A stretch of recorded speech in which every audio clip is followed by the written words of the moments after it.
3 काफिर मैदान में निकले, उतबा, शैबा और वलीद। 3 अंसारी मुसलमानों की जानिब से मुकाबले में निकले। वलीद कहने लगा, उतबा शैबा कहने लगे हमने नहीं इनसे लड़ना, ये तो हमारे पाए के नहीं, कोई कुरैश में से भेजो, कुरैश में से। नबी करीम ने फरमाया ठीक हो गया। अबू उबादा बिन जर्राह उठे, हुजूर ने फरमाया अब अल्लाह का शहर अमीर हमजा उठे। तीसरे नंबर पे हुजूर ने फरमाया या अली युकुम, अली उठ ना जार जरा, निकलना मैदान में।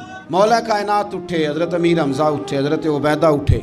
उतबा के मुकाबले में गए, हजरत अमीर हमजा कत्ल किया अपने दुश्मन को। शैबा के मुकाबले में गए हजरत उबैदा, लेकिन हजरत उबैदा बूढ़े थे, उसने उन पे हमला किया, उनका पैर काट दिया।